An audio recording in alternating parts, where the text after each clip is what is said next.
आज हम देखेंगे क्लास 8th की वर्कशीट नंबर 18 सब्जेक्ट साइंस है और टॉपिक है हमारा metals and non metal displacement reaction.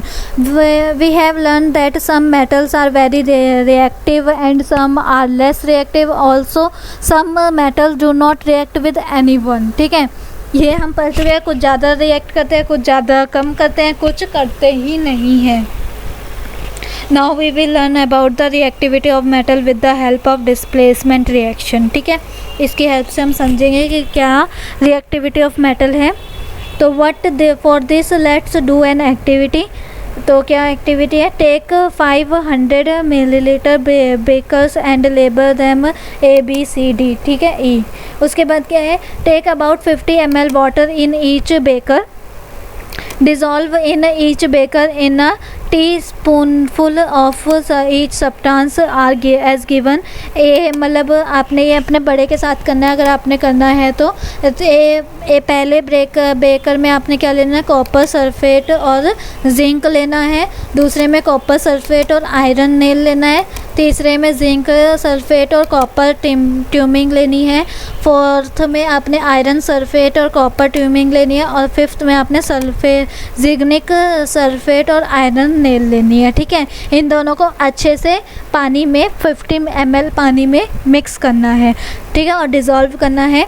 Then क्या है? Keep the breaker undisturbed for some time. कुछ उसे हिलाना डुलाना नहीं है, अनडिस्टर्ब रखना है। ठीक है, and record the observation after some time. और कुछ देर बाद उसकी ऑब्जर्वेशन रिकॉर्ड करनी है। जैसे कि आपने ये लिया और ये सारा मिक्स कर दिया, तो उसके बाद अगर आप देखोगे कुछ टाइम बाद तो ये चेंज हो जाएगा। अब देखो, ये तीनों में कोई चेंज नहीं आएगा, C, D, E में। ठीक है, कोई चेंज नहीं आएगा, लेकिन A और B में चेंज आ जाएंगे। तो ऑब्जर्वेशन क्या है? In beaker A zinc displace copper from copper sulphate. तो जिंक क्या हुआ? जिंक डिस्प्लेस हो गया कॉपर से कॉपर सल्फेट में। That is why the blue colour of copper sulphate disappear and powdery red mass of copper is deposit at the bottom of breaker. ठीक है, तो यहाँ पर क्या हुआ? कॉपर सल्फेट डाला था और जिंक डाला था, उसे मिक्स करके थोड़ी देर बाद क्या हुआ? जिंक सल्फेट हुआ और कॉपर हो गया। और बेकर 2 में B में क्या हुआ? Iron displace copper from copper sulphate. Copper sulphate में प्लस कलर आयरन, तो वो क्या हुआ?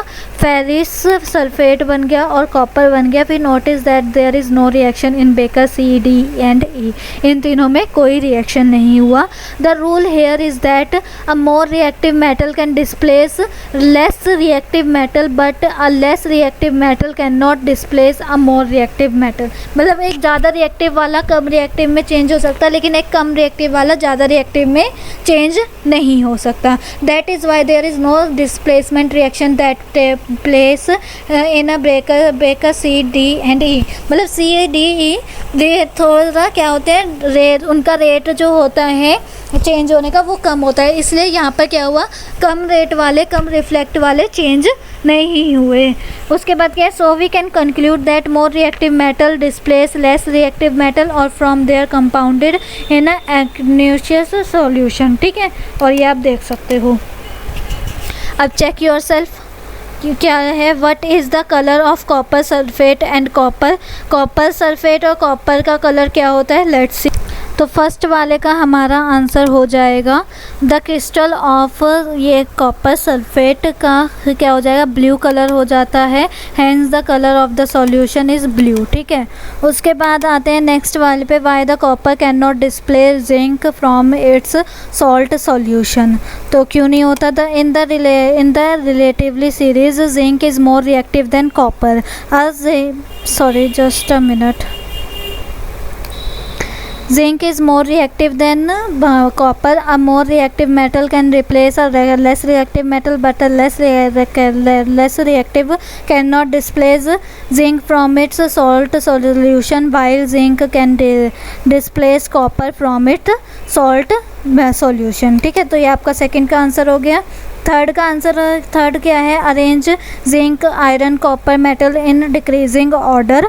तो लिखते हैं ऑफ देयर रिलेटिवली तो इसका देखो ये रहा होगा, zinc is above iron, iron is above copper, so zinc is the most reactive among the three and copper is the least reactive. ठीक है, देन उसके बाद आते हैं नेक्स्ट वाले पे, what happen when an iron nail is placed in a copper sulphate solution.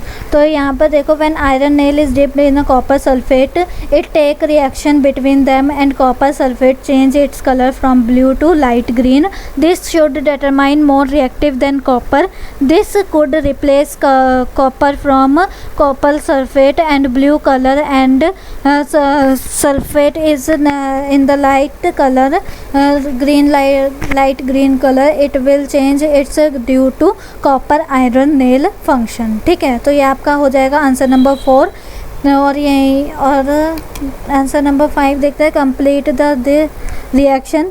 तो zinc में आप क्या प्लस करते हो, तो यहाँ वो आएगा, जिंक में आप क्या प्लस करते हो, ताकि जिंक सल्फेट और कॉपर आता है, तो जिंक में आप कॉपर सल्फेट प्लस करोगे तो जिंक सल्फेट और कॉपर आ जाएगा। तो आपने क्या प्लस करना है, कॉपर सल्फेट।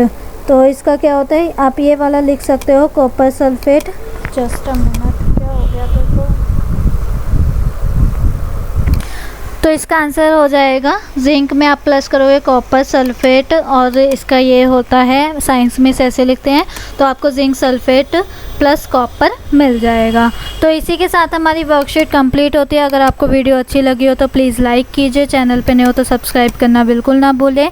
ऐसी वीडियोस अगर आपको मिलती रहें तो प्लीज़ कमेंट करके ज़रूर बताना कि आपको ये वीडियो कैसी लगी है। ठीक है।